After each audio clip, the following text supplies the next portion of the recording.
Okay, yo, the failed podcast off the top of the dome. I'm in the zone. I don't talk about failures. I see bars like I'm really a jailor. Jailbird, crybaby, I be really going crazy. Overcome challenges. I'm trying to be an angle. Drop these sangles. I might break your angles. I got this intelligence AI. Allen Iverson. The way I be going in, I swear I never sin. I grew up in the church, but I swear I'm doing work because I'm with Ron and Sam. You know we got to do it, and I can't swear because you know I really want to, but I can't. Ernie with the flow. You know I gotta go. We're gonna have a show. We're gonna be successful, wonderful. I'm so comfortable. I need a house, a crib, look like the Huxtables. That's old school. That is a throwback. Crazy bars I've heard. You know every word. I want 1 million followers. You know the word? Yeah. Welcome to the Failed Podcast, where we dive into the world of failure, exploring the stories of individuals who have triumphed in unexpected ways. Each episode, we invite guests from a diverse background, and we share their personal tales and trials of failure, discussing their coping mechanism, their valuable lessons learned, and their journey from setback to success. I am your host, Sam Esquivel. Join me as we navigate the roller coaster of the human experience, inspiring and motivating you to keep going and not quitting. And today, it's going to be a great episode. I feel a lot of energy coming from this way. I don't know if it's me. I don't know if it's the Failed Podcast. I don't know if it's the weather. I don't know if it's my vibes. I don't know if it's this mic, but it just might be It's Ernie. How about that? Ernie. Hey. Did you like the It's? I do. I've been practicing for like 2 weeks. Hey, I appreciate it. How can I make this It's work? Yeah. So It's Ernie. That's an interesting name. Yep. So my name is Sam, and sometimes I'll sign 5 a.m. You know, just to stand out just a little bit. Yeah. And you just added just a little bit to your name, and it works. Yep. It's Ernie. So there's sometimes there's interesting names for people, and now it's more like well, how did you get your name? Oh, Instagram told me it was available. So it could be Chat that. GPT. Yeah, Chat. It could be that boring, but I don't take you for that kind of person. Tell me a little bit about how you came up with It's Ernie. Okay, so It's Ernie. And for one, someone told me one time, they call you Ernie because of Sesame Street and you look like Ernie. And I'm like, no, Boy, I'm not Bert and Ernie. Yeah. Oh, man, the person who told me that. But so It's Ernie. Ernie is a high school nickname. High school, middle school. Ernie Davis is the first Black Heisman winner. That movie came out when I was growing up. So I've been called Ernie for years. Yeah. But I was actually formerly known as Ernie 4-0. Ernie 4-0. And it was spelled 40, so everyone, oh, welcome Ernie 40, and they're like, it's Ernie 4-0. And then even my mom was like, you know, there's a rapper called E40. I was like, all right, man, we got to change this. Ernie 40 that don't sound bad. Yeah. It's Ernie, they both work. Yeah, but It's Ernie definitely fit more. And then I have a tag, a great friend of mine way back in the day, you know, just had that tagline, It's Ernie's. And it's like, hey, it's Ernie. And it works. And it's been that way ever since. So It's Ernie. Obviously, we're going to go down a journey, man. I want to know who you are. I've been watching you today. I've been watching your music. I've been watching your social. You're moving around a lot. You're very creative. You're very expressive. But you know how to put in the work and put out a product, right? Yeah. It's such a waste when there's a creative and they don't know how to put out the work. I mean, that's frustrating. Yeah. And so you seem to have found that formula. So we're going to get there eventually. But I think for all of us, our childhood defines who we are, you know, how we roll, how we respond to situations. So tell us a little bit about where you are. And, you know, obviously some cities are super boring, and so that doesn't have nothing to do with it. But your city is not so boring. It's got some history, some musical history, cinematic history. So we might touch on those things. But tell me about where you grew up and how you grew up, and then we'll go from there. Yeah, I think my upbringing definitely influences my art. I mean, Detroit, Michigan is just a blue-collar city. Yeah. And growing up, I mean, I grew up in, you know, a typical black family that went to church every Sunday. Yeah. I mean, I feel like I mess with all my friends, like, that's how black people get their rhythm. I mean, it grew up in the church. You go to church, you join the choir, you know, you're hearing those songs every Sunday. I mean, if you've never been to a black church, like, it's truly an experience. You need to go. Yeah. If you think about it, a lot of like the top artists, whenever they share their story, there's always gospel singing, the choir in it. Continue, my bad. Yeah, no, and I mean, like me growing up in the church, like you get that rhythm, you get those dances, you hear those hymns. I mean, you start writing songs, you start, seeing verses. I mean, reading the Bible. So I mean, a lot of foundation musically and performance-wise, grew up in the church. I feel like, I mean, the way pastors and preachers, have that crowd control. I don't know if they would say it like that, but growing up, when you think about the stuff you're exposed to, like that's what I saw. And my mom, Mama Davis, like if you know her, I mean, she's a character. She's a social butterfly. She gets around. Your mom? Yeah. Okay. Mama Davis, love her to death. You better. Yeah. And I feel like she was a great example too, because she was a great public speaker. She is a great orator. Like a funny story about her is, like, I'm playing high school football. It's unfortunately in the playoffs we lost that game, but we needed to have a comeback at halftime, and she's going up to the student section, getting the student section riled up. Yeah. What did that look like? Oh man, I'll have to show you the picture, but it's literally her in front of the student section going like, "Hey, like, we're Wildcats, let's go. We need to pump the boys up." And like, did she get him going? Oh yeah, and like we got out of halftime, scored a touchdown. I mean, it was going crazy. Like it was. She's definitely been that example for me. It's like, man, like, where do you get this energy from? Where do you get, your social acumen? Like you're a performer, and it's just from my mom. Do you ever just? Are you ever just funny and say, I got it from my mama? Yeah, no, like people like I have a bar. It's probably not out anymore, but I had a bar like, dang, who taught you how to rap? Shout out Mama Davis. She gave me the gift of gab. Like, that's like the type of stuff that like my upbringing and like being in Detroit, being in the Motor City, like the music history, like Motown, the Temptations. I mean, all the talent, Aretha Franklin. And then, I mean, you talk about rappers like Eminem, Big Sean. I mean, Jay Dilla is a producer legend. Like I grew up around music, and you grow up with that. Jay Dilla, top-notch producer, beat maker.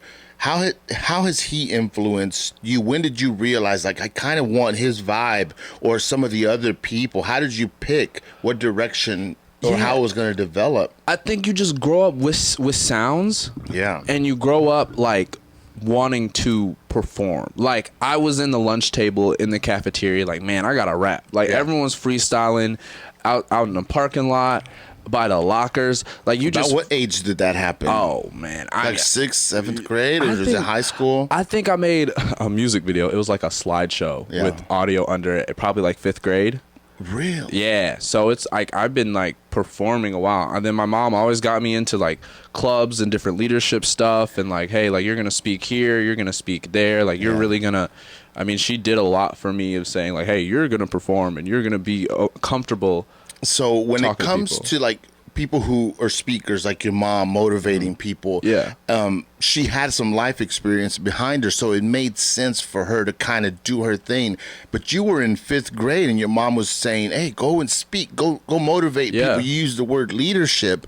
What experiences, or do you remember like a speech that you gave, and you're like, well, I don't even know what I'm saying, but I believe it, because you were so young and your life experience was so limited. Yeah, I mean, I just grew up speaking, and I mean, she just like was like, hey, I'm gonna raise you as an orator. And then like high school football, I mean, I was giving the pump up speeches in front of the whole team. Who's ultimate right now that you've heard give a pump up speech? Oh, that's because they show like Ray Lewis. Yeah, Ray Lewis is good. Boy, he would. I mean, I'm at home trying to find a helmet. You know what I mean? Yeah. Prime. Oh yeah, Dion is excellent. Top. I mean, I can't even imagine when he was with the Cowboys. Yeah. The dude is on, man. Oh yeah, and Tim Tebow. I mean, like, I feel like if I had to compare myself to a style, it's that Tebow style. Like, man, they don't respect us. Like, we're underdogs. Like, everyone needs to give it their all. You need to go out there and you need to hit them until they respect you. And like that was me in high school. Yeah. So I mean, I've just been in front of people, comfortable in front of people, and I had an energy since then. All right, here we go, man. I'm gonna hit you with something. Put on the It's Ernie, okay? So someone's at home watching this right now. They're a little bit down, right? They've had a few failures. As you can see, we focus on failures and challenges, and they just don't feel like going. They feel like quitting, and they're just bummed out. Dude, you know that cloud is heavy, man. It's pouring on you when you mess up and things don't go your way. Give me a short It's Ernie, man. Let's pump somebody up right now so that they can do their thing. Hey. All right, it's you. I just want to tell you, there's nothing better to do than chase your dreams. You get one life to live. You get one moment. Every day, wake up and make it the best day you can. We get a limited time. You can get money back. You can build back relationships, but you won't get the time back. And you're doing a great job. You've done a great job. Don't be hard on yourself. Wake up today. Go out and conquer your day. Live your best life. Make someone smile. Make someone laugh. Because at the end of the day, this human experience, that's all we're here on this earth to do. Make a positive impact. Look yourself in the mirror and say, man, I'm awesome. I'm going to do this. Let's go. Let's go. If you didn't know, now you know. It's Ernie time on this show, bro. Thank you for dropping. Can I call those bars, Ron? Ron's behind the scene, right? He just dropped it. Yeah. Get up, man. I hope that, dude. I was like, I'm up, man. I was about to do my thing. Thank you, my man. He's gonna book me for motivational speeches now. Yeah, he's like, man. ooh. And so that was great, by the way. Thank you so much. And so growing up, we all go through challenges. What are some challenges that you faced as a young person that have made you who you are today? Yeah, I think I've always been like, or I've always had that attitude of being an underdog. Yeah. You know, being counted out, being like, hey, like, I got to work twice as hard as everyone else.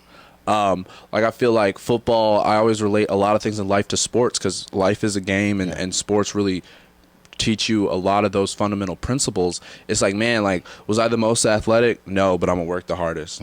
Was I the person, was I the biggest, was I the strongest? No, but like I'm gonna outwork everyone to get there and to get that. And like even like college isn't easy. You know, I wasn't like the perfect test taker, like, oh man, like, yeah, I don't even have to study for this test. It was like, nah, like I'm just gonna study harder and really work on my strengths. You know, you talk about having to show up and put in the work. I think of Kobe and LeBron. Yeah. I mean, Jordan too, but for the audience, they may not see his early reels. But LeBron and Kobe, they needed a lot of coaching in the beginning. Like they really weren't.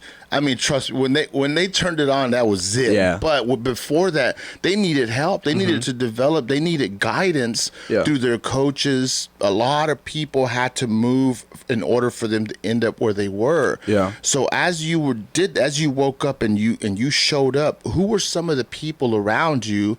Obviously, your mom was a big influence over your life, but who else impacted you at your early years? You know, middle school, high school. And what were some of the lessons that you still carry today? Yeah, I mean, I think I just had a lot of mentors. I mean, a lot of great mentors in middle school, a lot of great mentors in high school, college specifically too. Like, I went to Michigan State University, and E.T. the hip hop preacher, like, you want as bad as you want to breathe, like that. I mean, he spoke to us every semester, once a week. So like I had a class of a world-renowned public speaker just talking to me once a week. Yeah. And I mean, I had friends who worked for him who took that relationship and took advantage of that. I mean, it was just a phenomenal mentor to have because he's like, hey, this is how you be successful. Like, you got to want it as bad as you want to breathe. Yeah. You got to wake up and have a goal. Like, if you're rapping, you should be listening to music 24/7, really honing your craft. If you're studying, I mean, I know y'all like to party, but like, what'd you come to Michigan State for? Yeah. You came to pass your classes, get a degree, and go get a job. Like, are y'all getting internships? Are y'all applying yourselves? What was his vibe? Like this professor? Yeah, so his name is Dr. Eric Thomas. Yeah. And he's the hip hop preacher. I mean, one of the top 5 motivational speakers in the world. Worked for professional sports. I mean, you name it, you look him up, he'll pop up. He's done books, audiobooks. Yeah. But I mean, he's just like, he was down to earth as like, hey, I'm not Tony Robbins. I don't have the suit on. I'm a high school dropout, but I ended up getting my doctorate. Like, I'm from Detroit. Like, I was eating out of trash cans. I know where y'all have been at and where you can get to. And he was just down to earth and just motivational. Like, you felt him when he walked in the room. You felt him every word he spoke, you felt it. And like, I mean, he's going to be lighthearted, use a little comedy, and like, he really got on your level, but he spoke to you. When he spoke, you listen. And everything, I feel like successful people say the same things. I get it. They talk about the same. Like, nothing is easy, but when it comes to path of success, it's simple. You have to put the work in. You have to learn what you need to learn. You need a mentor. Yeah. And then you need to do the work, and things happen. And whether it's in business, whether it's in school, whether it's in a creative field making music, whether it's being a good husband, son, whether in relationships, like you have to do the work, learn certain things, be coachable, and make stuff happen. You make it today easy for me, bro. I'm not even here, man. No, I'm joking. I had to stop you. Great stuff. Okay, so you mentioned that the professor, he ate out of a trash can. He was poor, obviously, poverty. He's come a long way from. Okay, so when people eat out of a trash, okay, I just want to see how ItsErnie thinks. Okay, it's a very weak visual to see. It's a very degrading thing. It's almost something where if I see it, it's easy to lift myself up. Okay, and so I think of things that are weak and then become powerful. And in his story, that became powerful because he has come so far from it. So what's something that was so maybe weak or challenging in your life that because of where you are now, it's powerful? So I think I graduated college. My last job at the time, I moved to Alabama. I knew no one. I was at a new job, figuring out music, not working as hard as I am now. And then I miss my friends. I miss home. I was in a state I never been to, never lived in, and then took another opportunity, got moved to Texas. And I always think man, there's always going to be someone who looks up to you, and there's always going to be someone that you look up to. But I think about the days in Alabama, it's hey, I made it through that. I can make it through anything. What were some of the things that you learned in Alabama that helped you transition to Texas? Because leaving home, where you grew up and you're familiar with everything, I was about to take you dude, how'd you end up in Texas and how'd you start tearing it up, man? Because you're on the scene, people love you, you got good vibes. So obviously you learned some of that in Alabama. What did you learn there? And then we're going to transition from Alabama, and then we're going to get to ItsErnie in Texas. I feel one, being okay with yourself, one, being okay with being alone, and then putting yourself out there where it's I might be scared, I might be fearful of putting myself out there or meeting this new person, but I don't have a choice for survival. You really put your mindset of saying hey, if I have a goal, and I will stop at nothing to reach that goal. Whether it's going to a random club at 2 a.m. in Alabama that I don't know anyone. I'm praying for my safety, but I'm going to perform at this open mic. I'm going to make this connection with that DJ. I'm going to reach out to the dude shooting music videos in the city and say, hey, man, I don't know you at all, but I'm going to pay you whatever your rate is. We're going to shoot this video, and I'm going to put myself out there. So how long has music been, I guess, an influencer music? What is that goal that started driving you back then? I just think it was you think about your life, and people talk about, if you love your job, you'll never work in a day. And I think every I want to pump the brakes when people say that. I'm gonna feed off of what you say. But I think that is not scare you. That is not the correct term. Everything's gonna be work, but it's work that's worth it. And what is your passion? Because we all have a purpose and a passion, and I feel when you have that Venn diagram drawn up and your passion and your purpose line up, it makes the work worthwhile. It makes it fulfilling. So find what you love and you'll never work a day in life. I'm what? I just want to end that phrase because you're never going to work harder than you have in your life when you do what you love. The key thing is that the payoff is bigger than working for anyone else. And so if you're interested in the benefits and the rewards, find what you love. But boy, you better have passion because in the beginning, no one's watching, no one's listening. You got to work. You're building your resume. So in the beginning for you, as you're building your resume, obviously your artistry has developed to who you are now. What are some of the transitions that maybe you can identify that you've changed from and become better?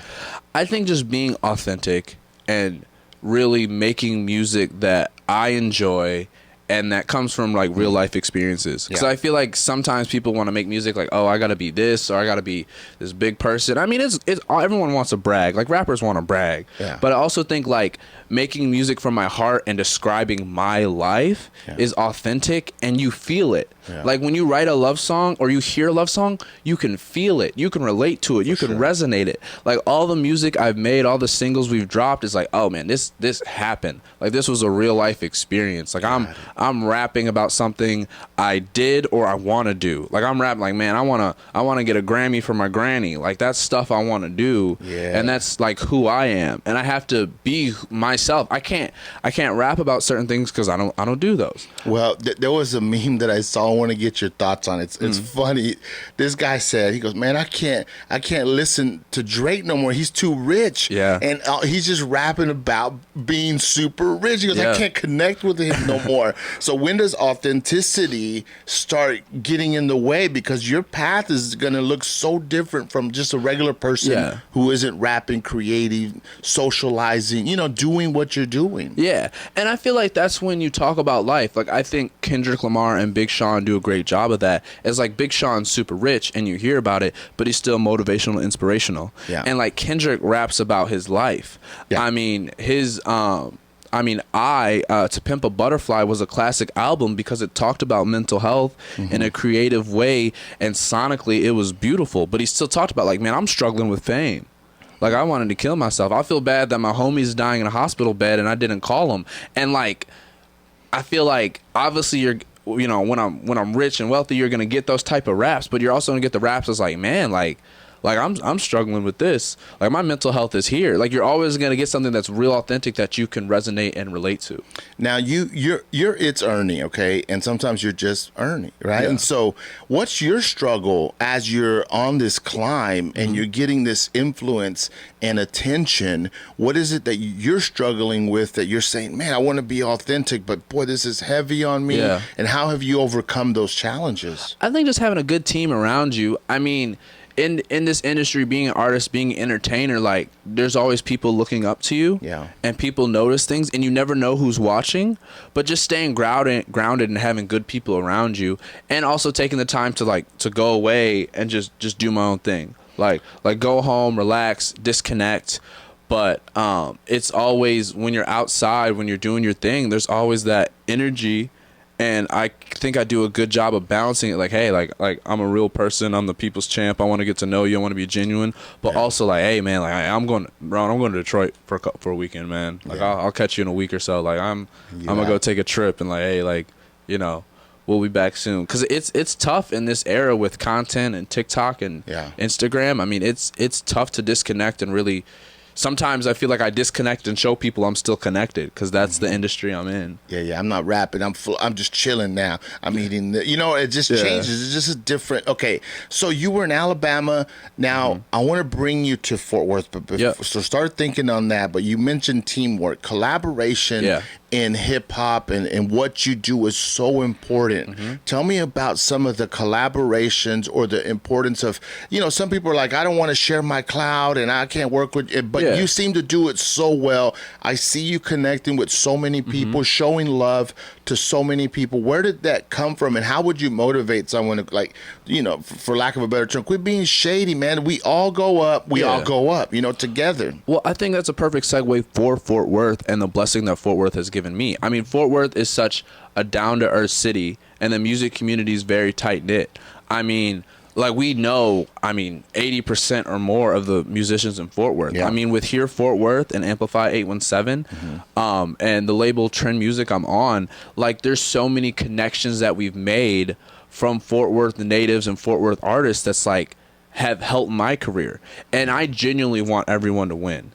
Especially in today's age, like there is such a piece of a pie for everyone. Like the pie is huge. You can get it online, you can get it in person on the streets, you can get it through sponsorships, you can get it through sync licensing. So like every artist I meet, like I want you to win, and I want to help other artists, because when I was alone in Alabama, I had to get it by myself. And there's people in Fort Worth who've given me opportunities. It's like, man, I'm gonna lift you up. And this is a good investment. This is good karma. This is good for my psyche. And I want to do the same to every artist that I meet. So obviously, because of where you're at and how people view you, they're probably like, oh man, how can Ernie help me? name me one or two instances where someone helped you and they didn't even know it, but you didn't know how to ask, but as soon as you saw it, whether it was communicate like this or try, check out this brand or something that put you onto something, and you're like, man, that was love, man. Yeah, so I think 2 organizations and 2 people have been instrumental in my career. Tom Martin's over at Here Fort Worth, the whole Here Fort Worth team and Visit Fort Worth. I mean, people don't understand, like, it's not pay for play. They're just supporting Fort Worth musicians and giving them opportunities. I mean, you can send them music like, hey, I'm based in Fort Worth, check this out. They'll repost your stories and repost your shows because they want everyone to win. And I mean, he's given me countless opportunities. He's been a great supporter. I mean, I was just at the Fort Worth Metropolitan Black Commerce Luncheon where the mayor spoke, and Tom reached out and his team gave me an invite, and like, I'm incredibly indebted to Tom and the Here Fort Worth team, and I think people need to tap in and use that resource. They have a mixer July 11th. If this comes out before then, everyone should definitely attend. I think Amplify 817, Teresa and Rita have just done a phenomenal job. I mean, people don't understand. Amplify 817 is ran by the Fort Worth Library. It's a streaming service that streams music on the library website. And it's one of the rare organizations in the country that the public library is investing into artists. They're pushing artists out. They're giving you media training. They're giving you shows. I mean, they're truly putting their money where their mouth is, and it's all funded by Fort Worth. Okay, so Tiny Desk. Okay, you're obviously aware of it, right? So Tiny Desk is an NPR thing. Okay, and no hate on anyone. Just follow me here. Okay, so NPR can be a little like, man, that's for dorks. Okay, like, but I mean, I've been listening to it for a long time. But follow me. It's hard to draw a connection with like hip hop culture. Being rough around the edges, growing up in Detroit, New York. In the hood and all that. You would think that they're miles apart. NPR and then that culture, okay? And then so when you look at Amplify, you think Fort Worth Library, interesting. Let's see if we can collab as like a hip hop person. So sometimes those connections are so far that you think they're not going to work. But music is about connecting people. Not just people in your circle. So what are some other connections that you didn't see coming that exist in your life now, where you're like, I never knew that this little old white lady here was going to show me so much love? And you know what I mean? Because people forget that. They think it's always people that look and sound and come from where we were that give us opportunity. And obviously Amplify, that's a great example, but maybe on a more personal level.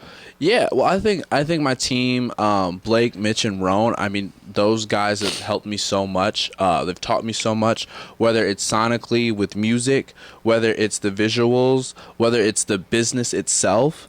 And I think content creation in the last year, I mean, has changed my career and changed my life. Like, I mean, Trend has a Trend camp every summer up in Missouri. We go to the lake and we just get away and say, hey, you need to make music, make content, like further yourself in your career.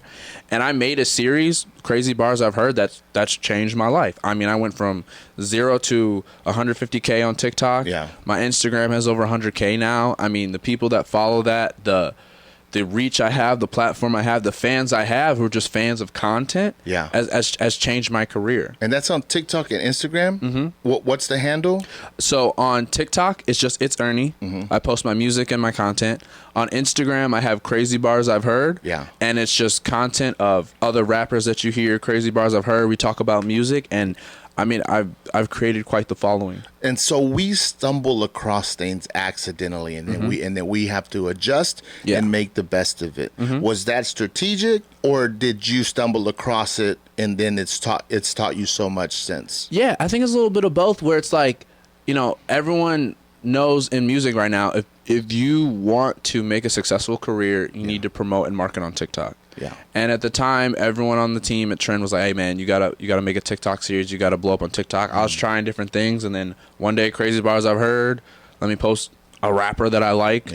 And part 6 just hit 1 million views, and it's been history ever since. I mean, it's so crazy. When I was watching it, and it's funny because we think that our success is going to be like, it's got to be 100% me in order for it to work. And that's whenever you watch those clips, you say a sentence and then the bar, and then you clip whatever bars are going to drop. And how did you come up with that formula wouldn't work. Like you're like, just a little bit of me, a lot of them, and then boom, you got legs on this thing. Well, I mean, like you research TikTok, you talk about like content's a thing in itself. You research, you need a good hook, you need good lighting, and you need something that's engaging. Yeah. And I mean, all those boxes were checked with that series, and it's also helped me network and make connections with some of the artists I post. With media personalities, I mean, with professionals. It's led to sponsorships, brand deals. So, and then at the core, it's still myself and my creativity. Yeah. And it's also translates to music. Because I have people from the Crazy Bars I've Heard page, like, oh, you make music too? Yeah, I rap. And they're like, oh, wow, this is super good. Yeah. And you have an instant fan from Vancouver, Canada, Trenton, New Jersey. Yeah. I mean, some guys like, man, I'm in Nepal, but I can't wait to see you live. Really? Yeah. Does it ever compete with your music? What you're doing with me? Because it's like, dude, this is bigger. It's getting more attention, and you're like, well, it's Ernie is not it. It's Ernie over here, man, but not over here. How do you deal with having that conflict with yourself? I think it's opened up another career. Yeah. And I've told people before, like, man, like Donald Glover, Childish Gambino, that's my GOAT. And it's like, he's a rapper turned actor. He can do both. I can do both. Childish Gambino? Yes. Is okay. If I'm wrong, my bad. America, was that him? Yeah. Okay. This is America. Yeah. And Donald Glover at the Atlanta show? Yeah. Yeah, that's the same person. Got it. Cool. So, I mean, that's like he was a comedian. He's done stand-up comedy. He's rapped. He's an actor. He's done shows. I mean, he really wants to get that EGOT status, like Emmy, Grammy, Oscar, Tony. Yeah. And so if that's who I'm emulating, I think I could do content. I can make music. Give me 10 years, I'll be in Hollywood acting. Yeah. Like, I want to do it all creatively to support myself and support my family. And I think with the content, I have 2 careers. I have 2 jobs. I can both do them well. And I feel like there's a bunch of black creatives that start off as, creatives in general. They start off as content creators. They end up rappers. They started off on Vine. Now they're multi-platinum producers. Ronald Reagan was an actor. I mean, who knows? Maybe I'll run for mayor in 30 years. Who knows? But like, I think that one thing, the skills that you gain and the fans and the connections you make, I mean, that's going to stand for life. Yeah. So I'm just excited for the ride. Well, mad props on that project. Dude, it's so cool to hear people like when they drop their bars for that little time. It just it pumps me up, and you get doses from many. It's a good variation, you know. So let me jump into It's Ernie Day. Mm-hmm. All right, I don't know what that is, but I heard about it. Tell me a little bit about your first Ernie Day. I know there's another one coming up, so I need you to give us the dates. Even though this pod is evergreen, that's why I want to kind of focus on the inception of it and then what some of the goals are for It's Ernie Day. Yeah, so Ernie Day this year is July 29th at the Cicada Bar, South Main. A brand new venue, really excited to do that. Last year we had Ernie Day here, Fort Worth, let us take the Visit Center downtown next to Sundance Square. It's not there anymore. Oh, okay, but we had a free birthday party for me. I was like, man, let me get some performance. Let me get some artists. Yeah. Let's promote downtown and Sundance Square. And I mean, we had Pedialyte shots. We had different sponsors. We had free alcohol. And I was just like, man, I just want to be in the community, really celebrate myself, but put on a show for everyone. Yeah. And this year, we're going to do it bigger and better. If you were there last year, you know how fun it was. And this year, we're going to do it bigger and better at Cicada. What do you want to accomplish? What's the bigger goal for Ernie's Day?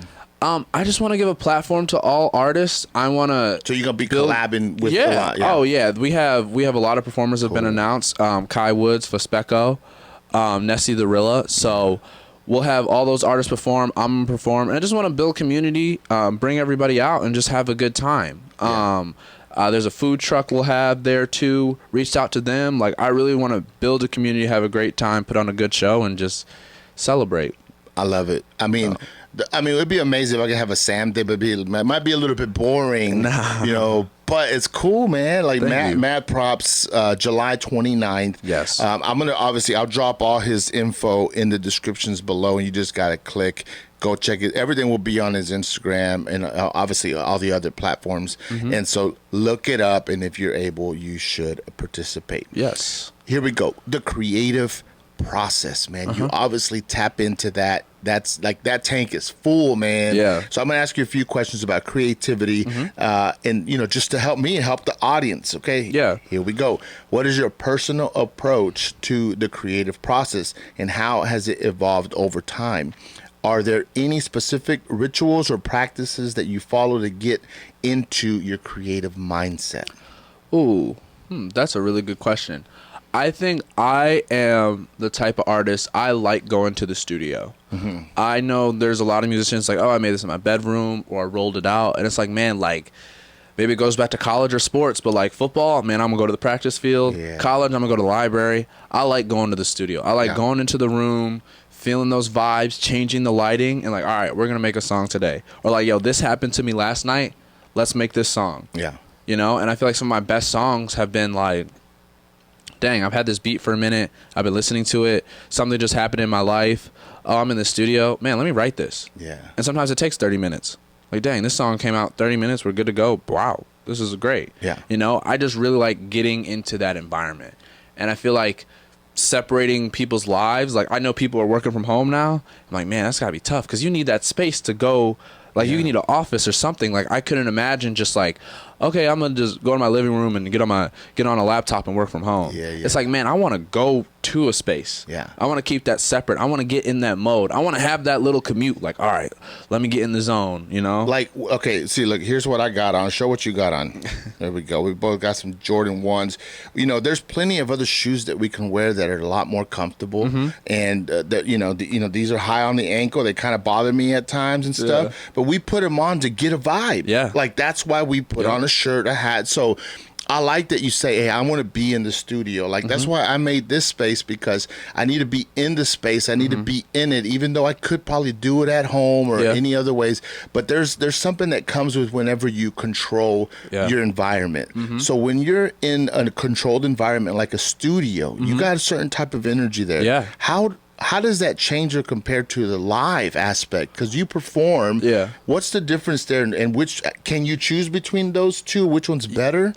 I mean, I like the studio. I mean, I love the studio. I love being in that environment. But there is something about performing live and connecting with people and seeing people's reactions in the crowd, making that eye contact, singing people sing along to your words.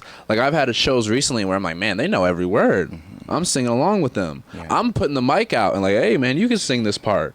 And like, that is just another level. That's that solidify your impact. Yeah. That's good, man. Yeah. And it's just like, oh, like, man, you're resonating with this song about Pedialyte. Like, you're Pedialyte? Like I just moved to the side. I did it. Yeah. It's the tone. Like, I swear, man, I was listening to your stuff and I'm like, yeah, I'm feeling the vibe, man. Yeah. I don't know. Maybe I appreciate it. I probably could sing along to a few, man. Hey, I've jammed out. I'll see you, Ernie. I'm saying. Yeah, man. Here we go. Creativity can be valuable, and it's a deep process, and it's difficult.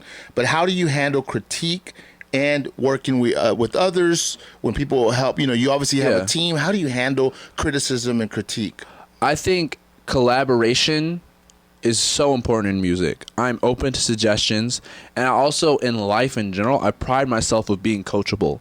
Like, hey, you need to improve here. Okay, let me work on my weakness or strength. Or like, hey, you need to improve here. You need to do this to get better here, and I think you'll have a better outcome. Like, I pride myself because no one's perfect. Yeah. I mean, no one is. We're all human. We all have shortcomings. But if you can take criticism and improve on it, that's how you succeed in life. That's how you do things better. So if it's whether like, hey, like write like this, or I need you to sound like this, like I'm going to take that advice and I'm going to use it. But at the same time, as a musician, as a creative, it's like, hey, like this is my art and this is my direction. And sometimes you'll disagree with your team. You're like, man, no, I want it like this. Or like, man, I don't think this is it. I'm like, man, I see what you're saying, but nah, this is the move. This is the direction. Yeah. And then when you get that finished product, I mean, is everyone batting 1,000? No. But we're definitely trying to bat 90%. Yeah. We're definitely trying to put out hits. We're definitely trying to do good products and have good shows. No one's perfect and nothing's amazing. And the thing about the industry, when you can pivot and you can be agile and flexible, you can make mistakes be not memorable at all. I mean, we had a show, we had technical difficulties one time. I freestyled for like 5 minutes. Yeah. And no one even remembers that part of like, man, something happened. No one even remembers it. Yeah, they probably appreciate you freestyling for a minute. Like, 'cause that don't happen if everything's on point. Yeah, and no one in the crowd's gonna be like, oh man, they had a mess up. They're just like, oh wow, he really spit. Yeah. Like no one's gonna remember, no one's gonna know. That's a great example for failure, man. Just pivot and just roll with it. Yeah. Because some stuff happens, man. Like, Yeah. what are you gonna do? So what is one of the lesser known aspects or skills about you that most people would be surprised to know? Ooh, lesser known aspects or skills. Dang, that's a good question. Do you knit? Like, do you play golf? Man, I love sports, and I'm gonna say this. I'm gonna tell someone. I still think I'm the fastest rapper in Fort Worth. Really? So if we're trying to have a race or trying to have an event, man, hit me up. I think we could have a little race, have a little community event, when it gets a little cooler. Yeah. A little barbecue. One day we're going to do it. Fastest rapper in Fort Worth. Now, whenever I think fastest rapper... Oh, I'm sorry. And it's trending right now, but that's why I'm going to mention it. So when I mean fastest, I mean running fast.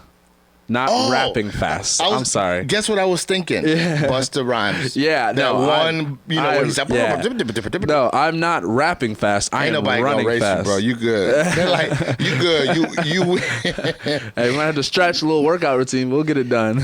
Well, it's Ernie. Thank you so much. I'm going to hit you with a few more questions. These are kind of just, you'll see the vibe when I ask you. But before I go, because after these, I'm going to wrap it up. But I just want to say thank you so much and give you an opportunity right now to plug something. Or maybe you might have a question for the Failed Podcast, or you might want to say something to the people watching. This is your time. I'm listening. We're listening. Yeah, so Ernie Day 2023 is July 29th at the Cicada Bar. We have tickets available now.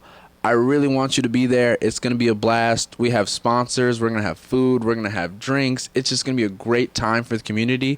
I want to really show Fort Worth hip-hop and show a great time and really show this new venue off. So I hope to see you there. Ron's going to be there. Sam's going to be there. We'll have the community out. We'll have great people. It's going to be a blast. I hope to see you there. Love it. All right, here we go. What do you think is the key to happiness? The key to happiness is knowing what you want out of life, nurturing it, and just giving it your 100%, your 120% to get there. What do you enjoy doing in your free time? Oh, man. I really love relaxing, resting, and I'm a big sports fan. You catch me. Went to a Rangers game. I'm trying to go to a Cowboys game. I'm trying to do the whole nine. What do you think makes a good friend? I think a good friend is someone who listens, someone who supports you, and someone who's got your back. What are you most proud of in your life so far? I'm proud to have a community of people who care about me and a community of people who are focused on success and growing. Because if you're not growing, you're dying, and I feel like I have great people around me. What do you hope to achieve in the future? I just want to live out my dream, tour, be successful, make my mama proud, and just really have my passion and purpose intertwined on a daily basis. It's Ernie. It was such a pleasure talking to you. It was fun. A lot of energy. It was great. Thank you for sharing a little bit about your life, a little bit about your creative process. I hope that the people watching learn something. There's nuggets throughout this whole thing. I say it's either chicken nuggets or gold nuggets. Either way, you enjoy them. You know what I mean? So that, my friends, is the Failed Podcast. Thank you for tuning in. I don't have a mic. I was going to drop it, but just act like it's in our hands, and boom, that's how we're going to finish the show. And we'll see you on the next one. Hey, thank you.